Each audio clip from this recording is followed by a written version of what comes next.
From Lagos, the nation's commercial capital, this is the news at 10, live from Channels Television. Reporting tonight, Amarachi Ubani. Good evening and welcome. Tonight, the federal government is to blacklist major marketers involved in product diversion.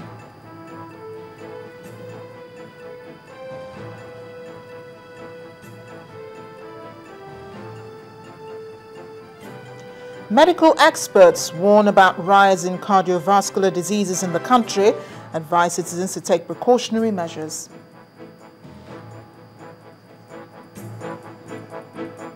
Kano State government confronts begging, clears beggars off the streets.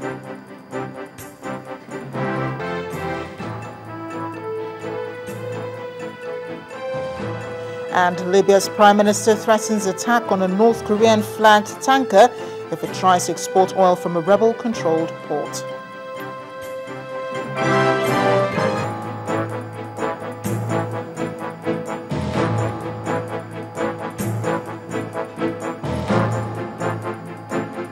We begin tonight with a move by the Catholic bishops of Nigeria to orchestrate a change in the country's education sector. President Goodluck Jonathan, who attended the conference, says his administration is open to ideas and dialogue that will strengthen the education in the country. He was speaking at the opening of the first plenary of the 2014 Catholic Bishops' Conference of Nigeria, holding in the Federal Capital Territory, Abuja. Our State House correspondent, Chukwuma Onekwusi, reports. Just as this year's theme, Church and State Partnership in Providing Quality Education for Nigerian People, depicts, President Jonathan, the Senate President, the bishops and archbishops converge on Abuja to brainstorm.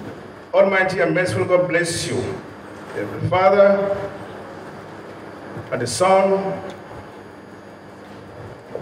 and the Holy Spirit. Also in attendance were some other ardent Catholics who recall how education thrived at mission schools just before the war, a sharp contrast from what obtains now. They called for a minute silence for the repose of souls of the departed through the various terror attacks in the country. President Jonathan decried the moral decadence prevalent in society and observed that this is not the time for the church to stand aloof. He promised to continue to play his part in the midst of daunting challenges. This administration is fully committed to the promotion of such dialogue.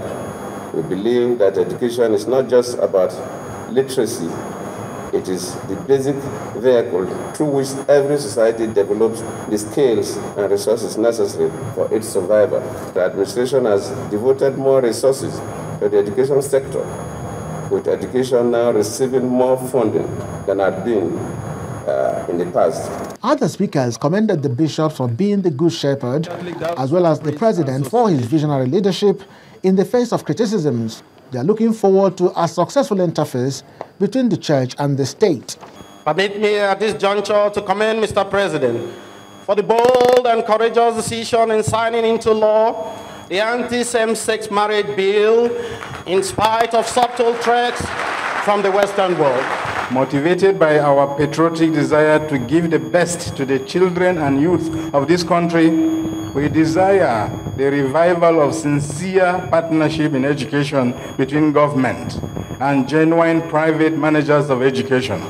Partnership between the church and the state is a process which needs to be carefully studied and analyzed before its formalization.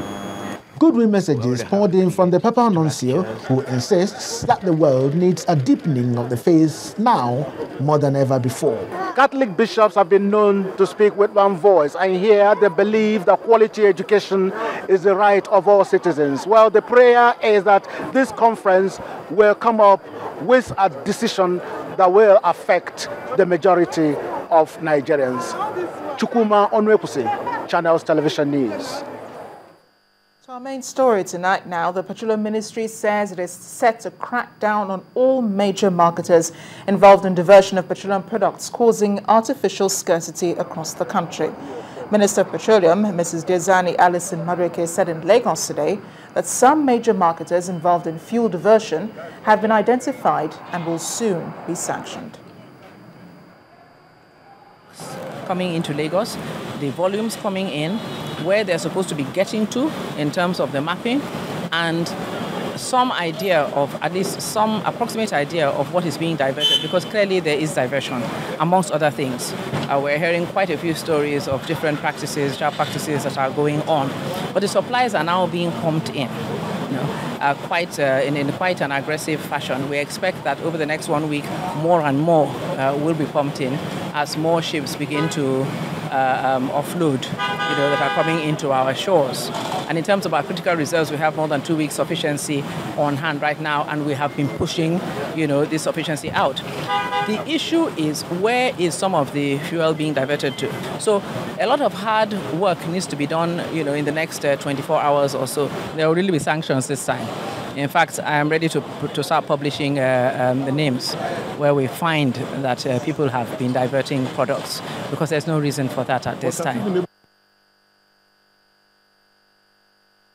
Minister of Petroleum Resources, Diezani Alison Madueke. Now, in the last 1 week, over 200 million litres of petrol was injected into the system to ease the scarcity situation. Despite this, most of the service stations were closed to motorists, while few that were selling had long queues. In our next report, our energy correspondent, Olu Phillips, takes a closer look at the scarcity. The last time scenarios like this fueled our memories was the wake of subsidy removal protest of January 2012. A fortnight ago, residents and motorists woke up to the build-up of cars at fuel stations. But just before anyone could dismiss it as a peculiar situation, it became a full-blown scarcity of PMS, popularly called petrol. The queues grew, just as frustrations, yet it seemed like no solution was in sight. Information as to reasons for the resurgence of queues were limited, and that gave rise to speculations, suggesting to a large extent an impending hike in price by government. Sharp practices were also in large supply. Filling stations sold at varying prices, which reached a record 150 naira per litre. The products left the fuel stations and sales shifted to the streets, forcing people to buy at the black market. Last week, relevant government agencies maintained that supply was adequate, while it also released import licenses to Major Marketers Association of Nigeria to augment supply. Still, PPMC pushed additional 2 vessels of about 37 metric tons to at least flood the market and frustrate efforts of those who were hoarding. Just as predicted by officials, by the weekend, the queues began to thin out rapidly. While all of that is expected to happen over the course of the week, it is important to ask critical questions. Why did ex-depot price go to as much as 105 naira from 87 naira? Did the delay in releasing import licenses create any gap in supply? Where diversion is proven, in whose interest is that attractive? Does government have effective tracking system for truck movement? Fuel stations brazenly sold above official price without sanctions. What will the federal government do going forward to forestall future occurrence? While all of these questions beg for answers, the issue of the nation's refining capacity can also not be wished away. Olu Phillips, Channels Television News.